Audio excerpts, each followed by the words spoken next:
Oh, there's a transformer. That's not the kind we're talking about, though, is it? Isn't it amazing what they have done to our language with popular culture? This is a different kind of transformer. What causes a voltage to appear across the secondary winding of a transformer when an AC voltage source is connected across its primary winding? It's called mutual inductance. And what that means is you have the two windings. Here's your primary winding with an iron core and a secondary winding. And with the mutual inductance, what they're saying is that this coil and this coil are sharing the same magnetic field. This one produces it. This one draws energy from it. Okay? It's called mutual inductance. So what causes a voltage to appear across the secondary winding of a transformer when an AC voltage source is connected across its primary winding? Mutual inductance. Which part of a transformer is normally connected to the incoming source of energy? It's the primary. Okay? And this is really a definitional thing. The primary is where you apply the incoming energy. The secondary is where you take off the outgoing energy. Now, for a particular transformer, there's no reason why you can't turn it around and use it backwards. And when you do that, what was the secondary becomes the primary, because that's where you're applying the incoming energy. Okay? So it's really a matter of definition that where you hook up the incoming power is the primary. It has nothing to do with the transformer design.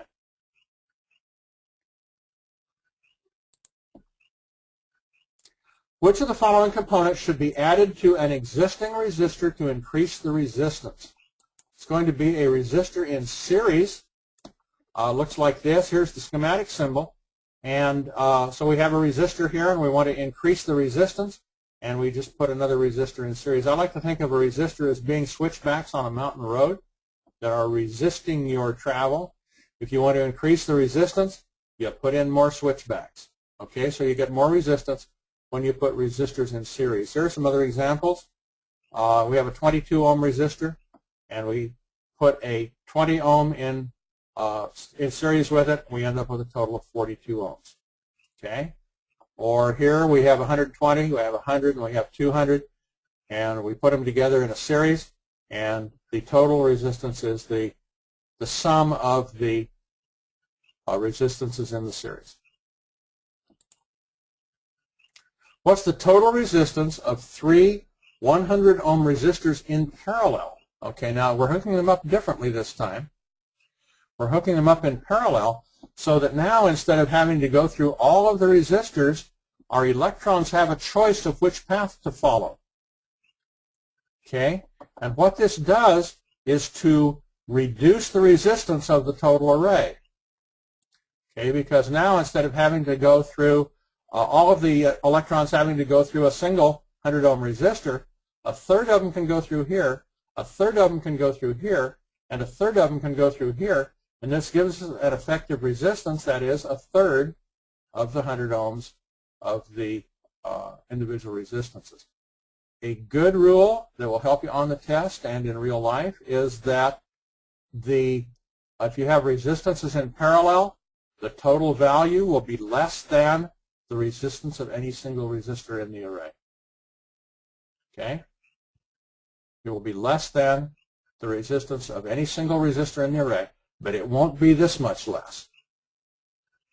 Okay?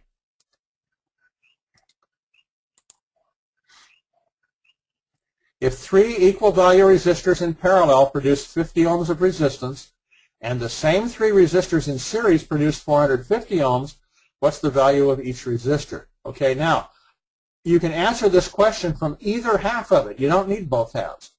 If you have three equal value resistors in parallel, you know that the resistor is going to be 3 times the 50. If you have three in series, you can know it's going to be 1/3 of the 450. So from either half of that question, you can tell that the answer is 150 ohms.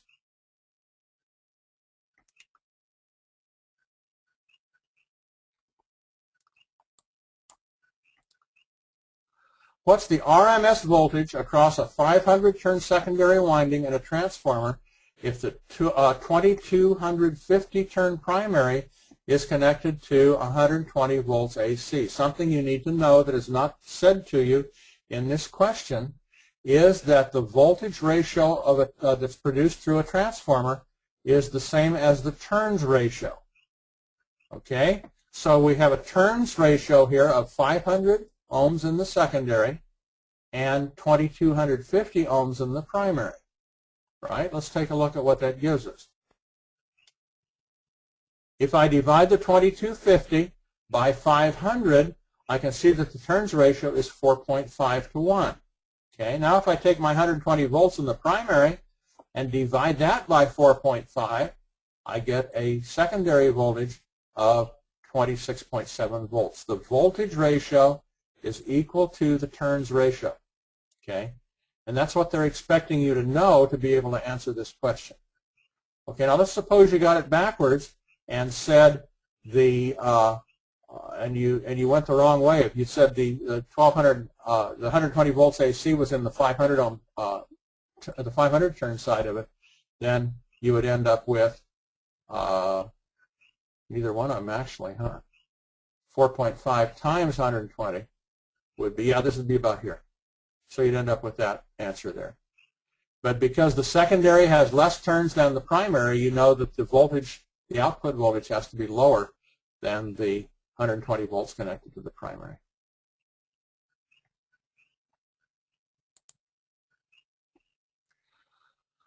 What is the turns ratio of a transformer used to match an audio amplifier having a 600 ohm output impedance to a speaker having a 4 ohm impedance? Now, the thing that you need to know here, that they're expecting that you know here, is that the impedance ratio of a transformer isn't the turns ratio, it's the square of the turns ratio.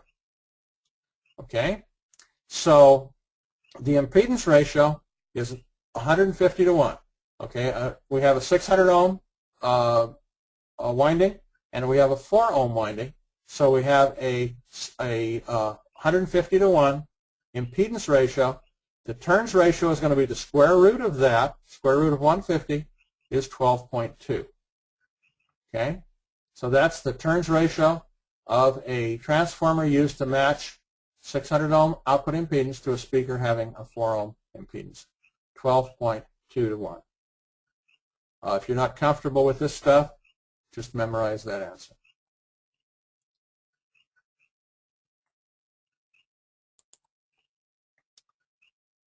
Okay, what's the equivalent capacitance of two 5,000 picofarad capacitors and one 750 picofarad capacitor connected in parallel? Let's take a look at the drawing for this. When you connect capacitors in parallel, you can visualize that as making a bigger plate in your capacitor. Here I have this plate, and beside it I have put this plate, and beside it I will just put this plate. So now I have a larger plate in my capacitor, okay? And that will increase the capacitance. When I put capacitors in parallel, I add their capacitances. So here I have 5,000 once, 5,000 twice is 10,000, and 750. Add them all together, I get 1,750 picofarads.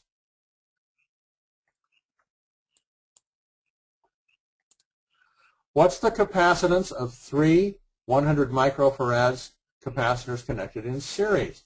Okay, a way to visualize this is to think of putting capacitors in series as moving the plates farther apart.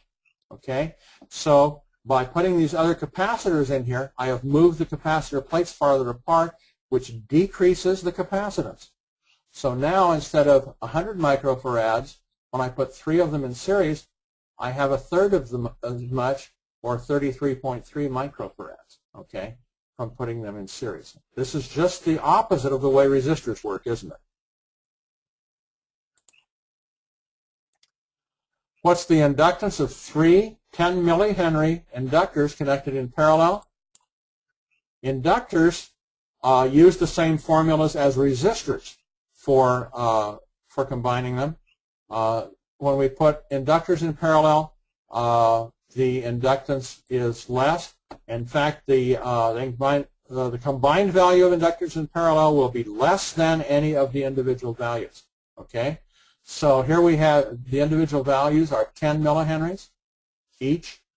The combined inductance has to be less than 10, but, well, that's the only one we have that's less than 10 millihenries, isn't it? Is that answer right there, 3.3 millihenries. Because here we have 30 millihenries, and then henries are much larger than millihenries. Okay?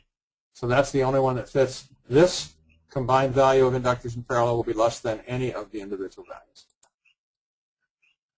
What's the inductance of a 20 millihenry inductor in series with a 50 millihenry inductor? If these things behave the same way as resistors, what would you expect to happen? The values will add,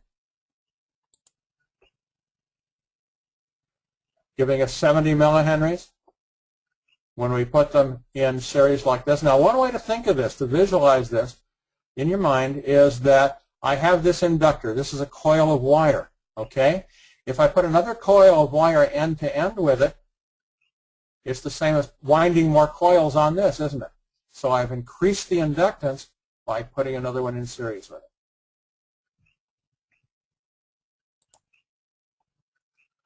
What's the capacitance of a 20 microfarad capacitor in series with a 50 microfarad capacitor? Capacitors in series are going to be lower in value than the individuals, aren't they? Okay?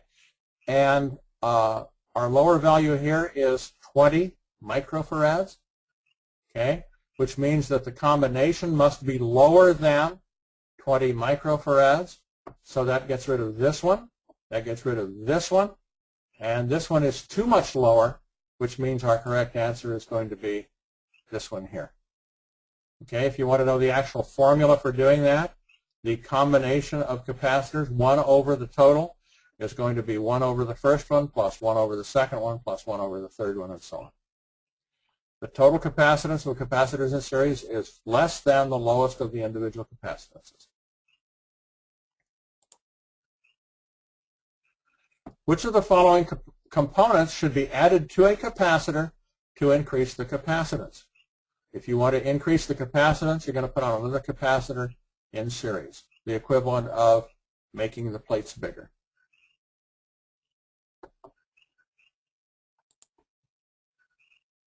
Which of the following components should be added to an inductor to increase the inductance? We could increase the inductance by putting more turns on the inductor, or we can do the same thing by sticking another inductor end to end with it, like this, an inductor in series.